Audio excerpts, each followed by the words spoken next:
What's up, everyone? Aaron Nagler here for Cheesehead TV and your Packers Daily Chat, wrapping up the Combine for 2019. The Packers getting ready for free agency next week, and obviously they've gone through the gauntlet of everything going on at the Combine. Will now turn their attention somewhat to pending free agents. Names coming off the free agent availability lists fast and furious this afternoon. Right before we went live here, Justin Houston was released by the Chiefs, so that adds a name. But the top edge rushers, outside linebackers, people the Packer fans have probably had their eyes on since the season ended, names like Clowney, Frank Clark, all these guys getting franchise tagged. DeMarcus Lawrence thrown in that mix as well, though they will not be available. So the Packers will have to turn their eyes and ears towards the second tier. Guys like Trey Flowers, perhaps, from the Patriots. The Preston Smith, Za'Darius Smith, guys of that ilk. The issue, of course, is that there are a lot of other teams in need of pass rush that have a lot of cap space. So we'll see how far the Packers are willing to go. Hello to everybody on the live chat. Good to see you all. Had a lovely time in Indy. Thanks so much for following along. It's nice to be back in New York City. Nice to be here chatting with all of you. Here we go. Franchise tags are coming out. You better believe it, Jonathan. The deadline is tomorrow. And you knew that these teams would start locking these guys in, knowing they couldn't reach long-term deals. Dante Fowler Jr. would look great in Green Bay. I mentioned him on Twitter a couple hours ago. The thought is, the word is that he's probably going to be looking at something around a $14 million a year payday. I would be surprised if the Packers were willing to go that high for him. I know they had some reported interest in trading for him last year. But again, I think some team is going to be willing to overpay a bit to get his services. And I don't think that team is going to be Green Bay. Tyrann Mathieu is a good value target. He has played with Tramon Williams in Arizona. Tyler, I would be absolutely shocked if he agreed to play in Green Bay. I think he has stated many times, he has indicated he wants to play down south, closer to home. Aaron, do you think Polite is still in the Packers draft board since his interview didn't go well? Well, Alex, let's remember this about Polite and about anybody we hear about in regards to interviews and what may or may not have been said or happened or how they fared. We have reports of Polite having some rough interviews, and we do have his appearance at the Combine podium, though I think the Combine podium thing has really kind of been blown up into something it really wasn't. But we don't really know how those interviews went. Yes, we have some reports of teams not liking him or him rubbing some teams the wrong way, but we don't know how his interview with Green Bay went. I haven't seen any credible reports about it anyway, and I've certainly asked a few people with the Packers, and they won't talk because that's what they do. But I just caution people. And I know the narrative's already been painted. I know the headlines have been he had the worst combine ever, et cetera, et cetera. And I mean, that's a lot of prisoner of the moment stuff. Did he have a good combine? I don't think any reasonable observer would say yes, he did. But I think how bad it was is being blown up a little bit. Just a little bit. Landon Collins, Clinton Dix safety duo could do worse. Well, you could do worse, Michael. That's true. We've seen it in Green Bay. MD Jennings says hello. But I'd be absolutely shocked if they brought Clinton Dix back. Now, Landon Collins, I'm all in. And there's no official word yet on whether they're going to be placing the franchise tag on Collins, they meaning the New York Giants. There was a report today that a lot of interests awaits Collins if he does indeed hit free agency. But the Giants still have a little under 24 hours to make that decision. What do you think of Sweat testing well? Polite didn't perform as well, but I heard he was dealing with an injury. Who would you rather have? Between Sweat and Polite?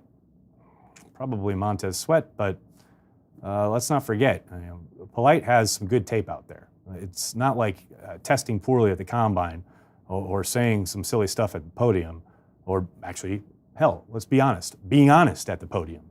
I don't think that disqualifies your tape. I think Sweat's obviously turning a lot of heads right now, and the way he kind of, I don't know if he surprised a lot of people. I mean, I know he surprised me, but you never really know what the personnel people in the league were expecting guys to do at the Combine. He certainly made a lot of waves online. But between those two, I'd probably take Sweat. Yeah, here comes C.J. Mosley. Wes, I saw that that news popped up right before we went live. Reportedly, the Ravens will not be placing the franchise tag on the linebacker. Now, they still have a little over a week to try and reach a long-term deal. But, yeah, he's a three-down linebacker and a pretty damn good one. And those are rare. Their availability on the free agent market are few and far between. I mean, real quality ones. I'm all in on that. Now, it's always going to be the same caveat with all these guys, especially that first wave of free agency. There are going to be a lot of teams throwing around a lot of money, ridiculous money. I don't see the Packers swimming in those waters. But as somebody, they definitely need to make the call on if he does indeed hit the market. See, this is my exact point. Polite was an ass. Gutekunst won't take a chance on that cancerous attitude. Wait, so let me get this straight. A guy is honest when asked a question, and now he's a cancer? Dial it back. Just dial it back. Fant or Hawk? I know this question is going to come up a whole lot between now and the draft. And I know Fant was the darling of the Combine. He's quite the athlete. I'd still take Hawkinson 10 times out of 10 over Fant. That's just me. And he's a more complete player, and I love him in Green Bay with Rodgers. I'm not sure Houston has much more to offer than Clay Matthews. Christian, I don't disagree. I think there's a little bit more there when it comes to pure edge rushing. I think Clay probably adds a little bit more athletically, moving sideline to sideline, being a disruptive force, etc. But I think as a pure pass rusher, actually getting around the edge, I think Houston's got a little bit more left in the tank in that regard. Now, the question is, what are you signing either guy to do?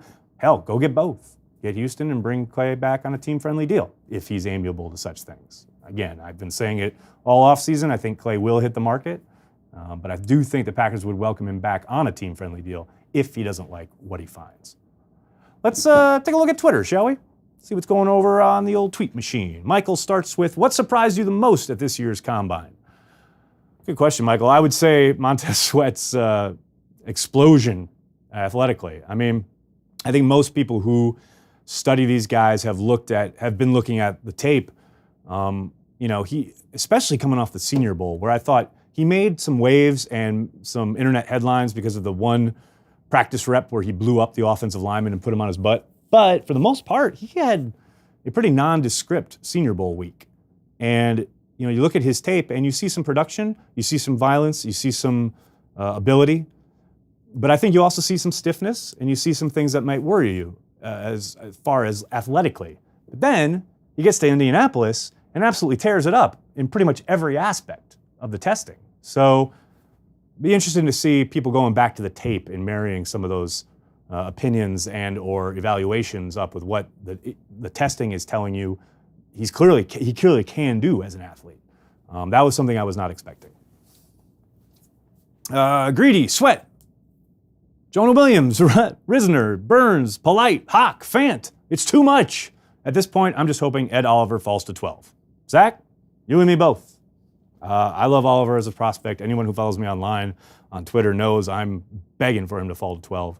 I don't think he will, but there's a chance. You never know. Every year in the draft we say, oh, this will never happen, and then things happen. I think he would be a ton of fun to pair with the guys, especially Kenny Clark along the defensive line.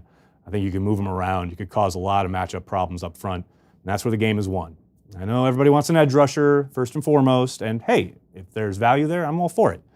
But I think if Ed Oliver falls to 12, man, pull that trigger. I need you to settle a dispute. Happy to do so, Matthew. My brother and I agree. Hudson, Sharp, and Lofton are all-time top Packer wide receivers. Where we differ is if Nelson or Driver follow, or Freeman and Brooks. Your opinion. Thanks. Wow, Matthew, there's a lot to chew on there. Hudson, Sharp, and Lofton, all-time top Packer wide receivers. Well, obviously, the question is what's the criteria here? I think if you're talking is if Nelson or Driver follow, or Freeman and Brooks. Whoo, baby. I mean, I got to go with Nelson and Driver because of the production.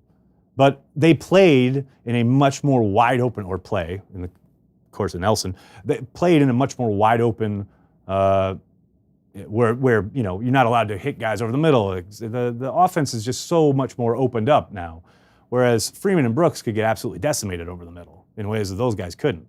And I don't know, like, part of it too is, are we talking like pure production, or are we talking emotional connection with Packers fans? Because I think if that's the criteria, then it's clearly Nelson and Driver.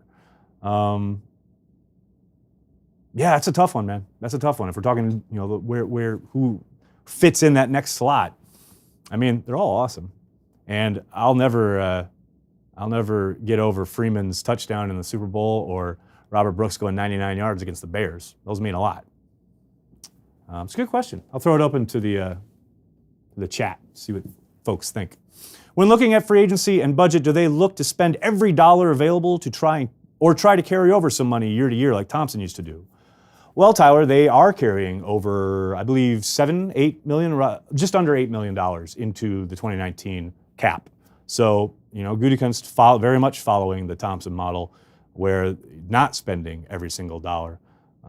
That's actually, I believe, comes in a little bit under what Thompson used to do, but yeah, they'll be carrying over just under $8 million, I believe, into 2019. Why do folks think a smaller, slower slot receiver like Cole Beasley is a better option than Cobb? Whew, good question, Jim. I don't think it's a question of him being slower. I think he's more sudden than Cobb is at this point. Now, the problem with evaluating Cobb's game is that he was so rarely healthy last year. Obviously, he had the big play against the Bears. He made some great plays against the Bears overall. And then he kind of disappeared until he had the horrible game in Washington, and then he got hurt. He was gone for most of the year. And by the time he came back, especially in that Patriots game, you could tell he wasn't 100%, didn't have his legs, couldn't get any separation, etc. And I know people say, oh, Cobb can't get any separation now. But all the metrics tell you that's not true. He had some of the most separation per PFF and Next Gen Stats 2 years ago when he was playing. So it's, to me, the Cole Beasley fascination is about having a sudden athlete. And I think Cole is much more sudden out of his breaks than Cobb is. I think Cobb is fine. I think he's a good player. I think he's going to get paid elsewhere. I'd like to see Cole in Green Bay myself.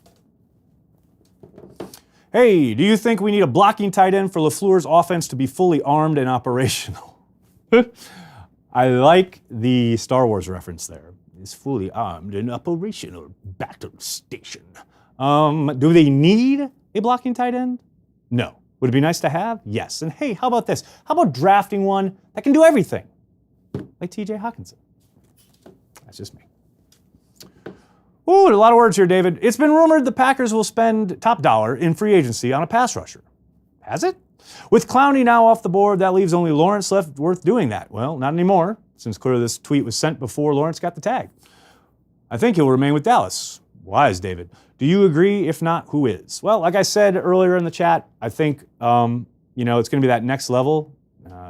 Maybe Flowers, Preston, or Zadarius Smith. Those are the guys the types of guys that will be available. Now Justin Houston is added to that mix. As far as which is the best, I love Trey Flowers. But again, I think he's going to get paid big time. I don't know if the Packers are going to be going crazy, throwing around crazy money in free agency. David, are we to the draft yet? I can't wait any longer.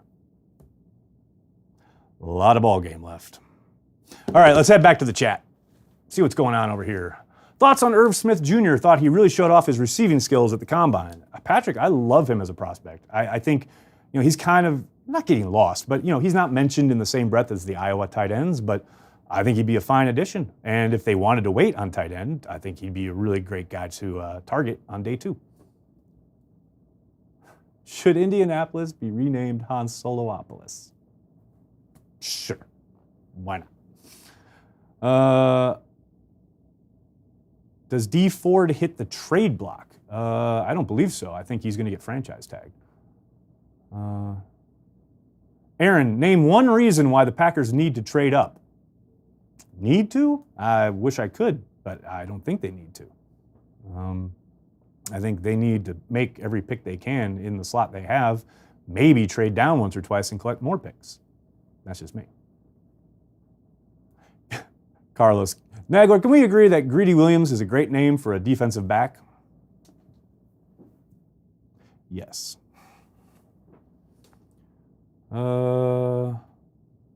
on Mr. 1.6 body fat? I believe you're talking about Metcalf there, Joseph. I don't know, he's a weird prospect, right? Because obviously he absolutely blew everybody away with his speed in the 40. But then he got to the agility drills and he got to the 3-cone and the short shuttle and absolutely, I won't say bombed it, but they weren't great. He wasn't incredibly productive. Now, obviously injury limited him a little bit, but I don't know, he's kind of all over the map. And I don't know, I don't love him as a prospect. I would welcome him with open arms if he was drafted at value, but I don't know. I certainly don't like him at 12. Maybe on day 2, if he's available. Thoughts on AB, Samuel? My thoughts are I'll be really, really, really, really glad when he gets traded somewhere that isn't Green Bay so we can stop talking about it because it ain't happening in Green Bay.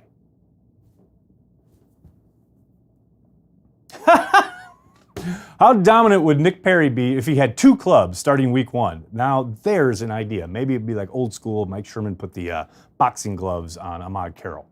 I like it. Timmy, great question. Brian Burns or Montez Sweat if you were the GM?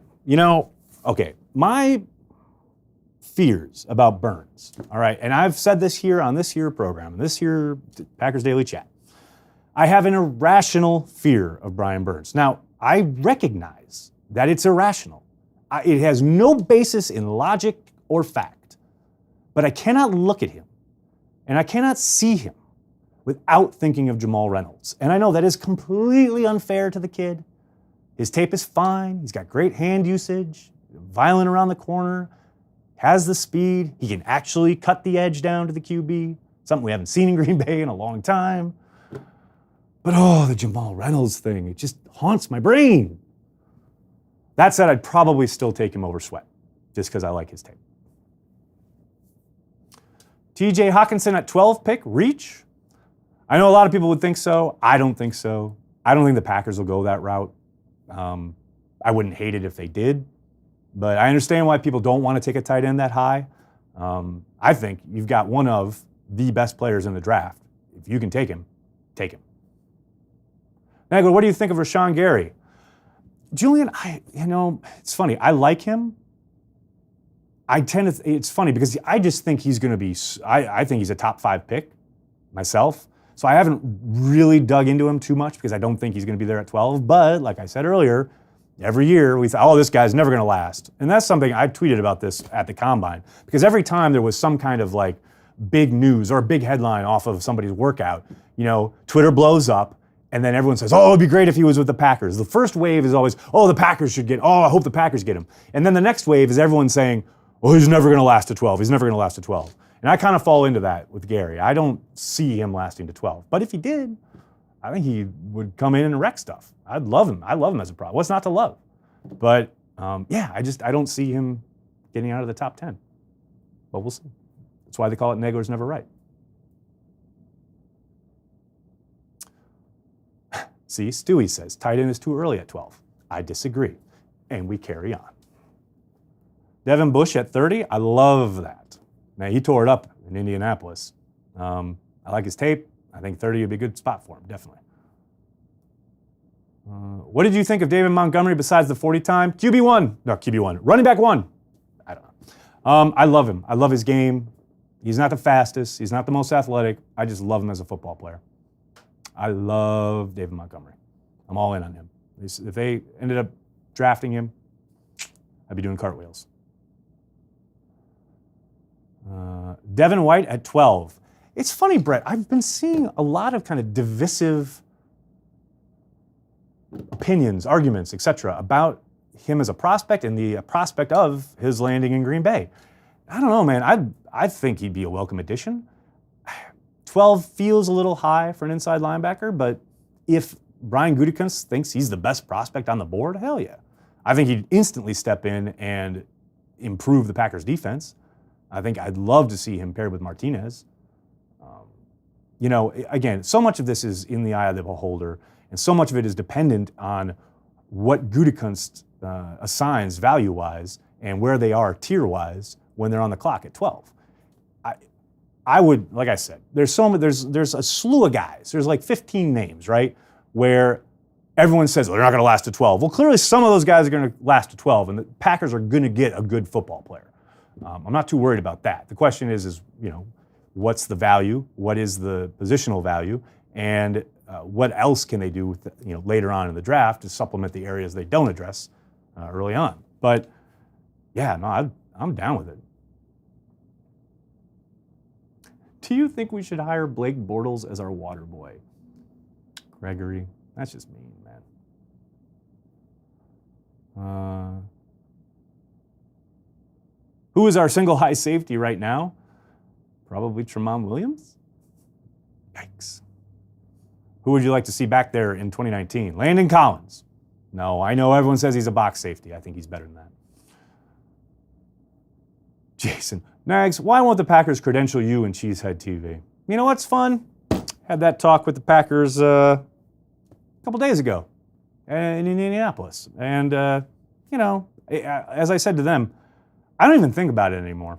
It's just a foregone conclusion at this point that I'm not getting credentialed, and the Packers aren't going to credential Cheesehead TV, especially now that Bob McGinn's a blogger, because you got to think they're probably using Cheesehead TV as justification and or kind of a test case, right? Well, Bob, we've got precedent here. We've got 10 years of not giving credentials to an independent blog, and now that you're an independent blog, you fall under the same category. I recognize this is ridiculous, by the way, but that's the justification, right? So now if they turn around and give me a credential, they got to let Bob back in the building. I don't think they want to do that. All of that said, this is just like talking. I don't think they care anything about me or Bob. They just have a policy and they want to stick to it. Kyler Murray to the Packers, odds. Well, as Han Solo famously said, never tell me the odds, but they aren't good. Where do we draft a backup punter? Bradley on Madden, I would think. Man, could you imagine Banky's head? How much it would explode if they drafted another punter. Is it a real possibility that all first 5 picks will be on the D-line? Philip, do you mean 5 overall? Or do you mean the Packers' first 5 picks? Because if it's the latter, no, I don't think that's possible. I guess anything is possible, but I don't see it happening. In the draft itself, like overall? I mean, depends on how you're defining defensive line. If you're including edge rushers, then yeah, maybe. Metcalf's body fat a concern in the cold.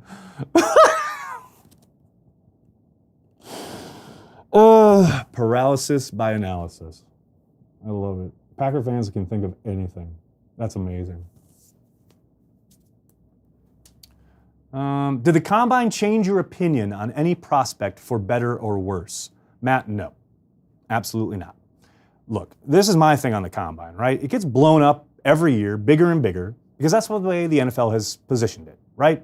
It went from this gathering of teams and personnel and medical people gathering information and data on prospects that they plan on looking at in the draft and free agency later on in their careers.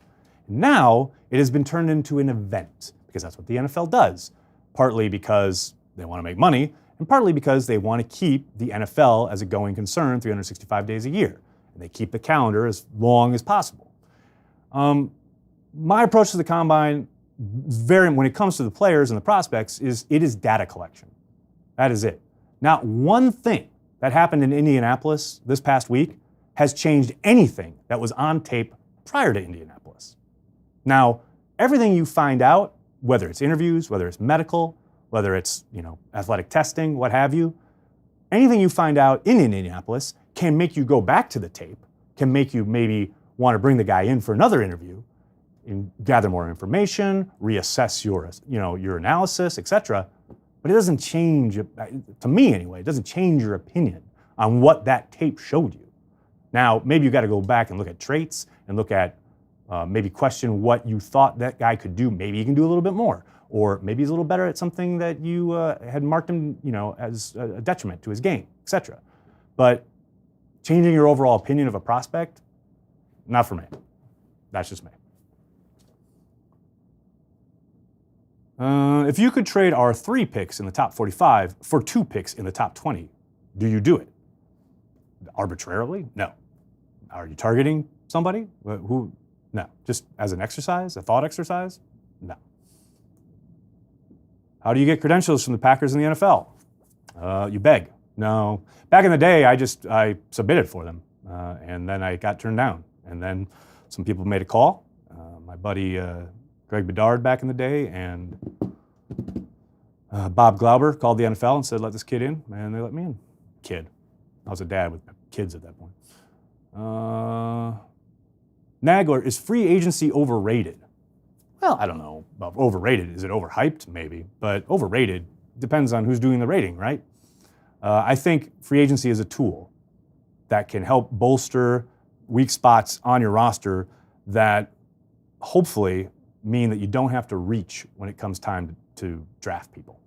Now, finding a guy who's going to come in and make a major difference on your team in free agency, it's a rare thing. It does happen, it can happen, but it's very rare. Mostly it's about providing depth and shoring up spots so you don't have to go into a draft saying we have to draft this position, we have to do it early. What you want to do is give yourself, fill in some holes on your roster to give yourself a good base so that you can draft the best possible players at the end of April. It's just a tool. And I think most teams in this day and age have kind of figured that out. You still see some head-scratching contracts given out. But for the most part, I think teams have a good handle on how best to use free agency in this day and age. All right, everybody, I'm going to have to jump. Thank you so much for all the questions. I'm sorry if I couldn't get to yours. Make sure you like, subscribe, share, do all that fun stuff you do on all the social media. Cheesehead TV, we're everywhere that Packers fans are because we're devoted to you, Green Bay Packers fans worldwide. Thanks so much, everybody. I'll have a couple new episodes of Nagler's Never Right this week. I'm talking to Andy Herman. We're going to talk some draft tomorrow night. That'll be up over Tuesday night. And then I'm talking to Matt Miller about prospects on Wednesday night. That'll be up Thursday. So if you're not on Patreon, get on Patreon. It's $5 a month. Support everything we do. Gives you exclusive access to the podcast. Thanks so much, everyone. I'll talk to you later this week.